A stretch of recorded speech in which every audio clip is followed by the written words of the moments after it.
प्रदेश से आज एक बड़ी खबर सामने आई। यूपी में पुलिस भर्ती परीक्षा पर जांच बिठा दी गई है। यह परीक्षा प्रदेश के कई जिलों में एक साथ 17 और 18 फरवरी को हुई थी। यूपी पुलिस भर्ती बोर्ड की अध्यक्ष रेणुका मिश्रा ने यह जांच समिति बनाई है जो जांच करवा रही है, करेगी। एडीजी अशोक कुमार जांच समिति के अध्यक्ष होंगे और जांच समिति पेपर लीक की शिकायत, पेपर छपाई में गड़बड़ी, सेंटर पर पेपर पहुंचने में हुई देरी और सोशल मीडिया पर वायरल एक एडमिट कार्ड की भी जांच करेगी, जिसमें प्रसिद्ध अभिनेत्री सनी लियोनी को परीक्षार्थी बताया गया था। अब पटियाल का सवाल है। सवाल क्या है? कांस्टेबल भर्ती परीक्षा का क्या होगा? जो परीक्षा दी है 17-18 को लाभार्थियों ने, उनका क्या होगा? क्या उस पर संकट के बादल मंडराने लगे हैं? क्या यह परीक्षा अब होगी भी या रद्द कर दी जाएगी या कोई कोर्ट चला जाएगा?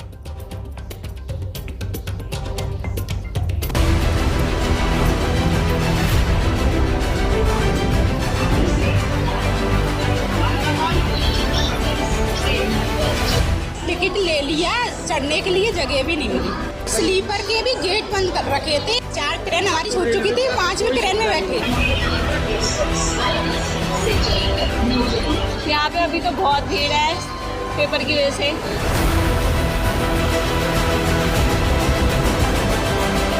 कोई भी सुविधा नहीं मिली, बहुत परेशानी हुई, बहुत ज़्यादा। पूरी रात हो गई खड़े ना। 4 ट्रेन हमारे सामने चली गई, हमें एक भी ट्रेन खड़े हो गए सारी रास्ते।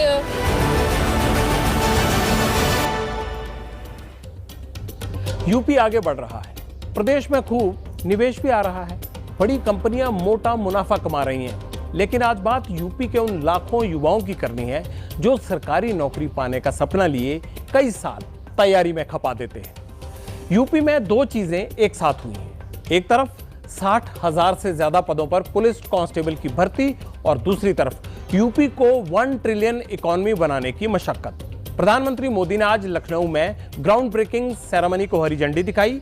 यूपी में 10 लाख करोड़ के उद्योग धंधों की शुरुआत की गई। इसी प्रचार के लिए अखबारों में बड़े बड़े विज्ञापन भी दिए गए कि प्रदेश में 14,000 नए प्रोजेक्ट्स की शुरुआत की जाएगी और 34 लाख नई नौकरियों का रास्ता भी खुलेगा इससे। तो वहीं अखबारों में यूपी की पुलिस भर्ती में परीक्षा के दौरान हुई बड़ी बड़ी गड़बड़ियों की खबर भी छपी। क्या आप जानते हैं देश के कुल खाद्यान्न का 18% उत्पादन यूपी में होता है। एक्सप्रेसवे बनाने में भी यूपी नंबर 1 है।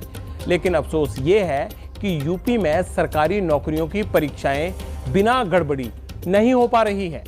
यूपी सरकार ने हाल ही में उन युवाओं को सिपाही भर्ती परीक्षा की सौगात दी जो लंबे समय से नौकरी मिलने का सपना देख रहे थे। लेकिन खराब व्यवस्था ने पूरे सिस्टम की पोल पट्टी खोलकर रख दी। 17 और 18 फरवरी को परीक्षा के लिए यूपी के अलग अलग जिलों से पहुंचे कैंडिडेट्स रेलवे स्टेशन और एग्जाम सेंटर्स पर जद्दोजहद करते नजर आए। हालांकि यूपी पुलिस ने एग्जाम सेंटर्स पर सुरक्षा के कड़े इंतजाम किए हुए थे, फिर भी कई जगह मुन्ना भाई परीक्षा में सेंधमारी करने में सफल रहे। अब सवाल है, कांस्टेबल भर्ती परीक्षा अपने अंजाम तक पहुंच भी पाएगी या नहीं? यूपी सरकार ने पुलिस भर्ती में तकरीबन 60,244 पदों पर वैकेंसी निकाली थी।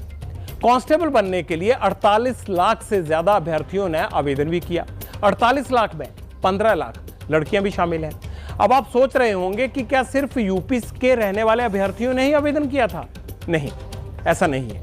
इसमें बिहार के 2,68,000, मध्य प्रदेश के 98,400, राजस्थान के 97,277 और दिल्ली के 42,000 से ज्यादा कैंडिडेट ने यह आवेदन किया था। वहां पर्चा भरा अपना कि हम भी परीक्षा देना चाहते हैं। झारखंड, उत्तराखंड, वेस्ट बंगाल, पंजाब, उन सब के अभ्यर्थियों को मिला लें तो वो अलग से यूपी में परीक्षा देने पहुंचे थे। तो कुल मिलाकर कितनी सरकारी नौकरी के ऑप्शंस होते हैं, उसके लिए कितने राज्यों से लोग आए थे, ये आपने देखा। देश में जब भी सरकारी नौकरी के लिए एंट्रेंस एग्जाम होता है उसमें बड़ी संख्या में मुन्ना भाई मतलब सॉल्वर गैंग के सदस्य एक्टिव हो जाते हैं। भर्ती परीक्षा को सबसे ज्यादा नुकसान यही लोग पहुंचाते हैं। पेपर लीक से लेकर परीक्षा के फर्जी कैंडिडेट बिठाने का काम तक सॉल्वर गैंग ही करता है। इसीलिए पटियाल का सवाल सबसे बड़ा यही है कि सॉल्वर गैंग के संगठित अपराध पर पूरी तरह से लगाम कब लगेगी?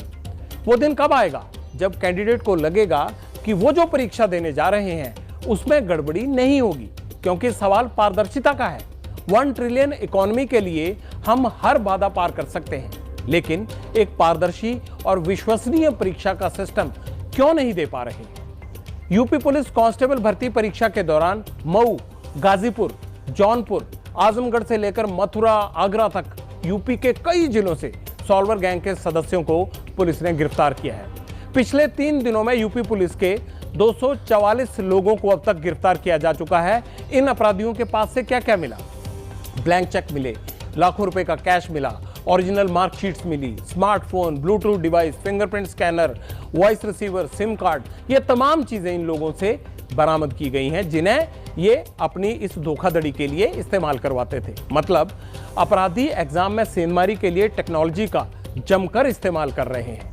पुलिस का दावा है कि धोखा देने वाले गैंग कैंडिडेट से 5 से 10 लाख रुपए तक वसूलते थे। कितनी मोटी रकम लेते थे सोचिए आप। ऐसे में कैंडिडेट्स का पैसा डूब जाता है और भर्ती परीक्षा संदेह के घेरे में आने के बाद कैंसिल होने की तरफ बढ़ने लगती है। पुलिस के कड़े पहरे के बावजूद भी सॉल्वर गैंग ने ये कैसे कर लिया? आखिर वो कैसे कर लेते हैं इसको?